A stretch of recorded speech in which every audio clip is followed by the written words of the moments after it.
Punjab Kings ने फिर दिखा दिया है कि वो बड़े टारगेट चेस करने में अब एक्सपर्ट बन चुके हैं। Build for pressure, made for comebacks. Sunrisers Hyderabad के खिलाफ उन्होंने 6 विकेट से शानदार जीत दर्ज की और आईपीएल की तारीख में 10वीं बार 200 प्लस रन चेस करने वाली पहली टीम बन गई। कप्तान श्रेयस अय्यर की अगुवाई में ये उनकी इस सीजन की तीसरी जीत रही। काम कैप्टन, अग्रेसिव माइंडसेट। वहीं हैदराबाद को 4 में से तीसरी हार झेलनी पड़ी।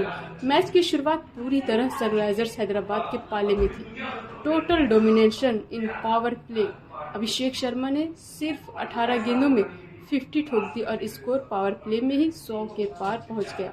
ऐसा लग रहा था जैसे 250 प्लस आसानी से बन जाएगा, लेकिन क्रिकेट में कहते हैं नेवर काउंट पंजाब आउट। तभी शशांक सिंह ने एक ही ओवर में दोनों ओपनर्स को आउट किया। पूरा मोमेंटम ही बदल गया।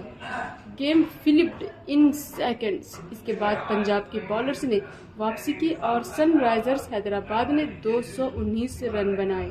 From 251 track to 219 all out mindset shift. Chase में पंजाब ने वही एटीट्यूड दिखाया। Fearless batting from bowler Priyansh Arya और परमसिमरन सिंह ने पावर प्ले में ही 90 प्लस रन ठोक दिए। No hesitation, just intent. बीच में थोड़ा प्रेशर आया।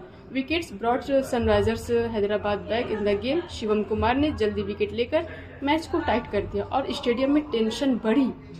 लेकिन फिर आए कप्तान Shreyas Iyer. Big match temperament on display. उन्होंने 69 रनों की क्लासी पारी खेली और मैच खत्म हुआ। काम finish, dominant chase, complete statement win, a perfect finish to a high scoring thriller. यहाँ तक बने रहने के लिए शुक्रिया।